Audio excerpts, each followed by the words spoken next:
Стильді нөлден бастап қалыптастыру сіздің мінезіңізден басталады. Мінез құлық стилі дегеніміз не? Біздің қазақтың әйелдерінде бірдей болуға ұмтылу өте көп. Өзімді қандай сын есімдермен сипаттағым келеді? Шабытты қайдан жинауға болады? Мен қателесіп кетем бе деген қорқыныштар болады ғой. Ай жұлдызды қараңыздаршы, ай жұлдыз қандай? Сіз өзіңіз іштей дискомфортта сезінуіңіз мүмкін. Линиялар арқылы, костюм, шалбар, пиджак арқылы көрсету керек шығар.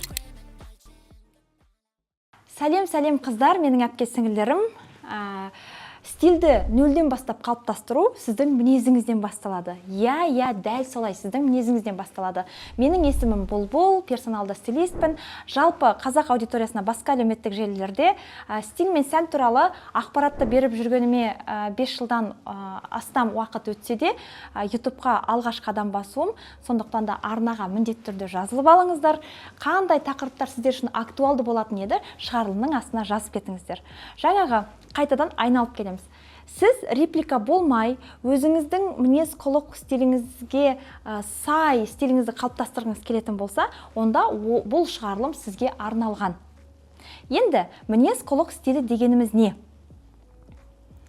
Мінез құлық стилі сіздің жеке табиғатыңызды, сіздің әйелдік болмысыңызды, сіздің қалауларыңызды, тіпті қалауларыңызды, сіздің жаңағы бір жеке табиғатыңызды, мінезіңізді көрсететін стильді айтамыз. Яғни сондай бір киімдердің жинағы, сондай бір гардеробты айтамыз. Енді мәселен, бұл жерде әйелдердің барлығында қазір соңғы кездері бірдей болу көп байқалады. Мәселен, сіздер стилистер жарнама жасаған дүкендерді қарайсыздар. Не болмаса тренд екен деп жағы лап беріп, ол тренд келеді. Не болмаса оның барлығы сіз жаңағы камерадан көрген образ сіз киіп қараған кезде мүлдем басқаша көрінеді. Сондықтан да бұл жерде былай деп айтуға болады, жалпы біздің қазақтың әйелдерінде бірдей болуға ұмтылу өте көп. Біздің жалпы психологиялық проблемамыз елден ерекшеленіп болатын болса, егерде көп кисе, бізге психологиялық тұрғыда, жұрттың бәрі киіп жатса, бізге де кию психологиялық тұрғыда бір жеңілдеу ме, еш травмасыз ба, бір сондай көрінеді. Сондықтан да әйелдердің барлығы бірдей болуға ұмтылғандықтан, көп әйелдерде өзінің болмысын жоғалту проблемасы алға шығып келе жатыр. Енді персоналды стилист дегеніміз кім? Мен қандай маманмын? Персоналды стилист сіздердің жаңағы тұрғылықты жеріңізді, Алматыда тұрасыз, Астанада тұрасыз ба, Өскемен, Атырау, Ақтөбе, яғни тұрғылықты жер өте маңызды, тұрғылықты жеріңізді, сіздің өмірдегі статусыңызды, сіз ана болуыңыз мүмкін, мұғалімсіз, декреттегі анасыз, парламентте отырған депутат шығарсыз, соның барлығын. Сондай-ақ сіздің ішкі қалауларыңызды, мәселен мен үнемі жаңағы осы шорты кигім келеді, бірақ үйлестіруді білмеймін. Не болмаса мен бір гүлді желбір көйлек кигім келеді, бірақ қалай үйлестіруді білмейтін дейтін бір қыз-келіншектердің қалауы болады. Сол қалауыңызды, сондай-ақ сіздің фигура ерекшелігіңізді, біреудің бөксесі шығыңқы, біреудің жаңағы іштің көлемінде көлем жинағыш, біреудің қолының жоғарғы бөлігінде көлем жинағыш, не болмаса біреудің мойны қысқа, біреудің арқасы бүкір. То есть әркімде әртүрлі проблема болғандықтан, соның барлығын ескере отырып, бір сіздің мақсатыңызға жұмыс жасайтын гардероб сізге құрып беретін маман персоналды стилист. Неге мен бұны айтып жатырмын? Өйткені қазір осы шығарылымның барысында сіз 5 жылдан кейін кім болғыңыз келеді? Сіз қандай мақсатқа келе жатырсыз деген сұрақ болады. Сол мақсатқа қарай сіз ақырындап өзіңіздің гардеробыңызды құрасыз. Келістік қой? Олай болса бірнеше қадамдарды орындау керек болады. Бұл біздің алғашқы қадамдарымыз болады, бірақ өте батыл қадамдарымыз болады. Жарай ма? Ең бірінші өзімізге сұрақ қоямыз. Мен өзімді қандай сын есімдермен сипаттағым келеді? Мысалы, бір қыздар айтады, мен батыл болғым келеді. Бір қыз-келіншектер айтады, мен жаңағы нәзік болғым келеді. Біреу айтады, мен жұмбақ болғым келеді. Біреу айтады, мен бір элегантты болғым келеді. Көрдіңіздер ме? Сондықтан да бірнеше жаңағы өзіңіздің мінезіңізді сипаттайтын сын есімдерді жазып шығыңыздар. Егерде сіздерге қиын болатын болса, айналаңыздан сұраңыз. Бірақ та бәрібір сізді өзіңізден жақсы ешкім білмейді, сол сұраққа жауап беруге тырысыңыз. Екінші, мен қандай адаммын? Мен қандай адаммын? Оған да жауап беріңіз. Менің мінезім қандай? иә, оған да міндетті жауап беріңіздер. Бұның барлығын сын есімдер арқылы сипаттауға тырысыңыз, иә. Шығармашыл адам шығарсыз, иә. Мысалы, айналама қандай эмоция бергім келеді? Бұл міндетті. Айналаңызға қандай эмоция бергіңіз келеді? Иә, соны ойлану керек. Мен айналама мүмкін жаңаға бір жұмбақ болып көрінгім келеді, мен шығармашыл болып көрінгім келеді, мен креативті болып көрінгім келеді, иә. Түсінікті. Әрі қарай кеттік. Екінші қадам сізде шабыт жинау. Жағын жазып қойдыңыз, шабыт жинадыңыз. Шабытты қайдан жинауға болады, иә? Pinterest деген жүктемені барлықтарыңыз білесіздер.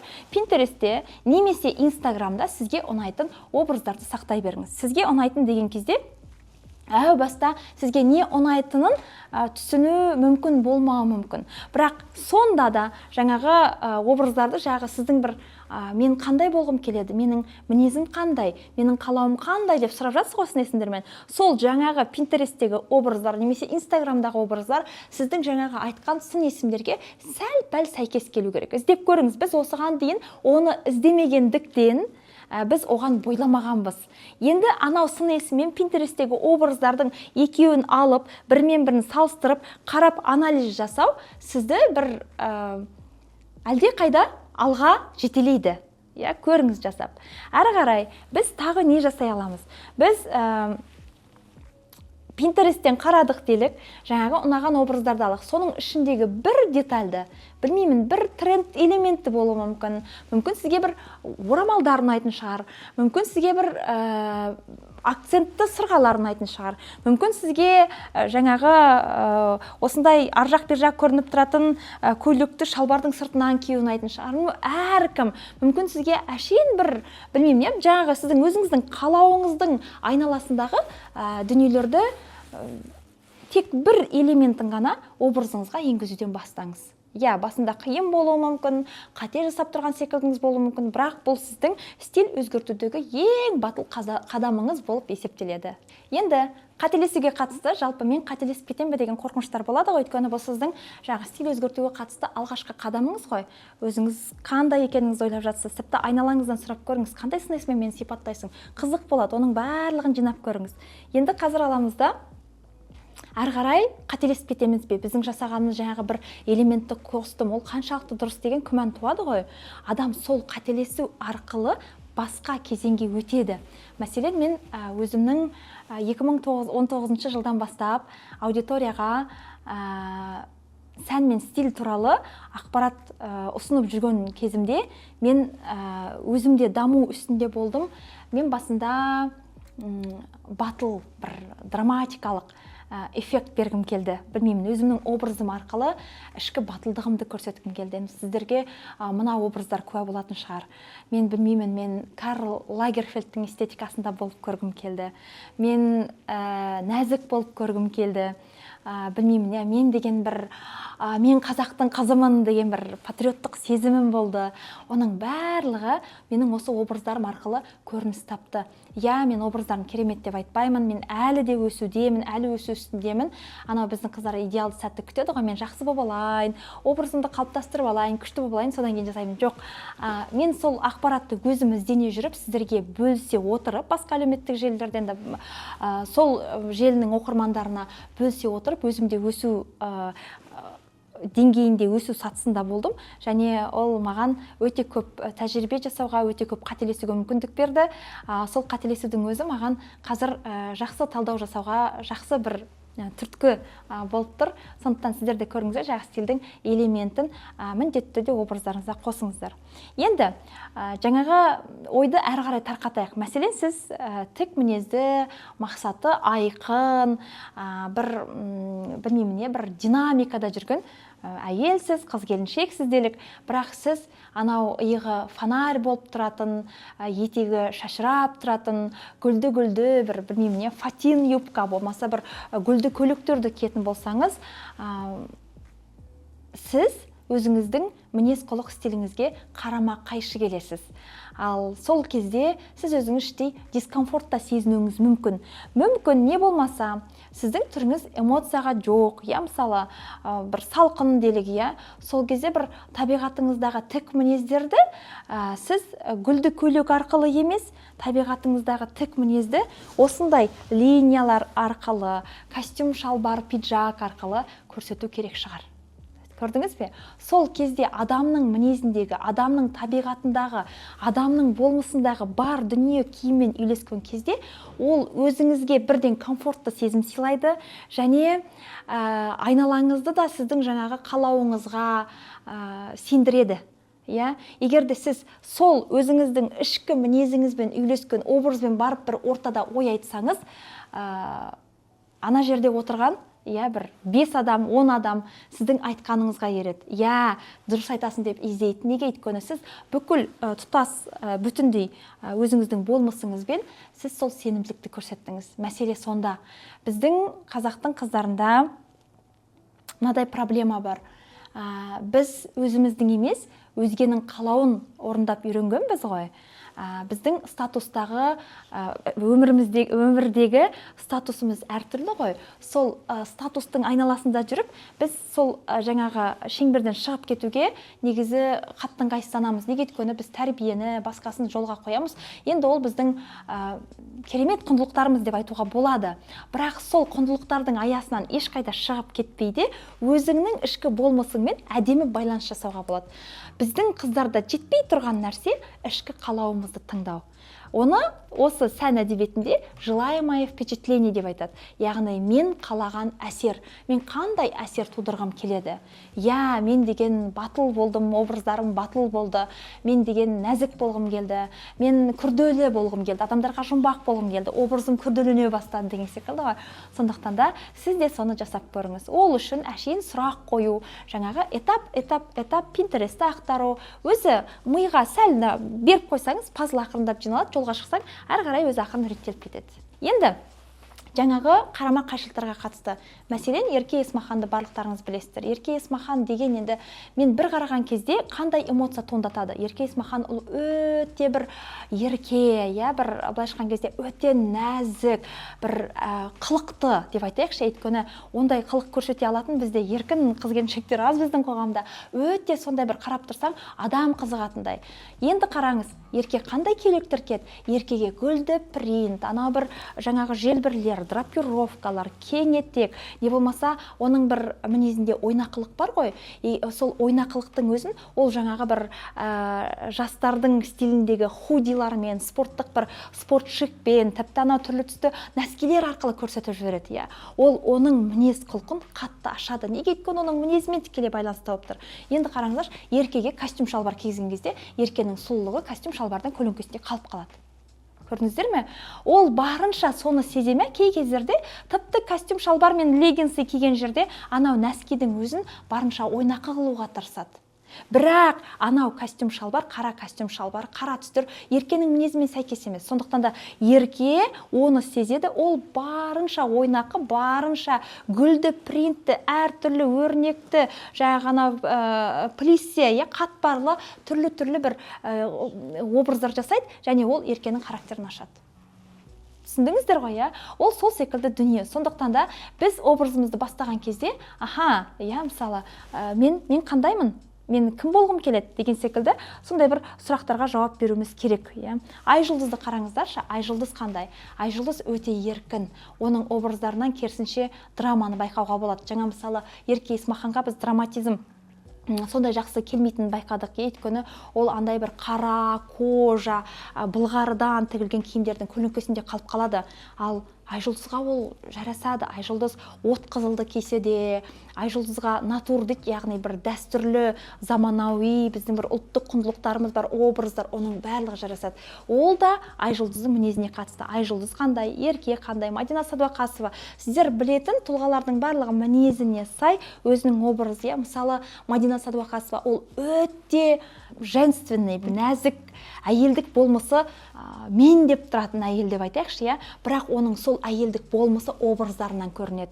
Анау ішкі дүниесі, ішкі мен деген дүниесі образдар арқылы шығып тұрады. Өтте бір анандай жарқын түстердегі женственный формалар таңдайды. Женственный формалар жаңағы белі айқындалып келіп, денеге жабысыңқы келген ұзын жаңағы мерекелік көйлектер деген секілді. Бұның барлығы мамандар таңдайтын болғандықтан олардың мінез құлық стиліне топ ете түседі. Ал біздер, иә, қарапайым халық деп айтайықшы, өйткені мен персоналды стилистпін ғой, қарапайым қыз-келіншектермен көбірек жұмыс жасаймын, мен фэшн стилист емеспін. Біздегі проблема, біз анау тұрмыстың, тірліктің, анау бала-шаға, үйдегі бәрі, білмеймін, бүкіл әлем бізге қарап тұрған кезде, біз сол өзімізбен байланысты құра алмай қаламыз. Мәселе сонда ғана. Сонымен менің айтқым келетіні, мінез құлық стилі неден басталады? Мінез құлық стилі ішкі тыныштықтан басталады. Яғни өзіңізбен болып, өзіңізбен байланысты құрып көруден басталады. Жаңағы сұрақтарды қойдыңыз делік, енді әрі қарай кішкене күрделі сұрақтарға қарай өтеміз. Әшейін тыныштықта отырып, мен қалаған образда мен өзімді қалай сезінгім келеді деп сұрақ қойып көріңізші. Не болмаса, өзге әйелдердің бойындағы қандай қасиеттер маған ұнайды? Тіпті, иә, мен мысалы, мен Ерке Есмаханның қылықты мінезін өте жақсы көремін. Мен де сондай бір еркін болғым келеді. Бірақ ондай нәрсе менің бойымда болмағаннан кейін, бірақ мен оны байқаймын, бірақ оны менде жоқ екен, мен оны қалаймын да. Мүмкін жаңағы Ерке Есмаханның образындағы бір детальдарды қосып көруім керек шығар, иә, тоже ойлануға болады. Не болмаса, маған не ұнамайды, ол да сіздің құндылықтарыңыздан хабар береді. Бір қыз айтты, мен қысқа юбка кие алмаймын, мен иығымды аша алмаймын. Не болмаса, мен үлкен аксессуарлар таға алмаймын, ол менің ішкі қарсылығым. Я, оның барлығы ақырын-ақырын әзірге рұқсат ете алатын дүниеден бастау керек. То есть сіз оны жасай алмайсыз ба? Демек оған жолаудың қажеті жоқ. Бірақ ол да сіздің құндылығыңыздан хабар береді, оны да ескеру керек, иә. Мен қай жерде өзімді еркін сезінемін деп ойлап көру керек секілді. Білмеймін, тіпті орындар, образдар, ситуациялар. Мен мысалы өзімді, жасым 40-қа кеп қалды, бірақ та мен әлі күнге дейін өзімді анау қазіргі трендтегі нәски, гольфы, келте, шолақ, шорты юбкалармен, не болмаса бір нәзік женственный формалармен өзімді еркін сезінемін. Демек, ол менің бір ішкі мінез құлық стилімнің бір кірпіші болып тұр деп айтуға болады. Менің образым барлығымен сондай болмауы мүмкін, бірақ менің образымда бір қандай образ кисем де, үлкен дәу пиджак киіп отырсам да, бір жерде бір нәзіктікті қосуға тырысады екен. Ол бір кірпішім екен де, сондықтан да мен барлық образдарға барынша соны қосуға тырысамын. Сондықтан да сіз ойланып көріңіз. Одан кейін ең маңызды сұрақ, енді бұл ауырлау, мен кім болғым келеді? Мен кім болғым келеді? Келешекте әркімнің өзінің бір ұзаққа жоспарлаған мақсаты болады. Сіз сол мақсатқа баруыңыз керек. Неге өйткені айтады ғой, егерде сіз кәсіпте жетістікке жеткіңіз келсе, сіз сол кәсіпке жетіп қойғандай, сол карьераға, мансапқа жетіп қойғандай киініңіз деп Эвелина Хромченко айтады ғой, сән критигі, сыншысы. Сондықтан да меніңше ол өте дұрыс айтылған дүние. Сіз де көріңіз, өз бейнеңізді көрсете алып жүрсіз бе, ішкі даусыңызды әлемге таныта алып жүрсіз бе деген дүние бар.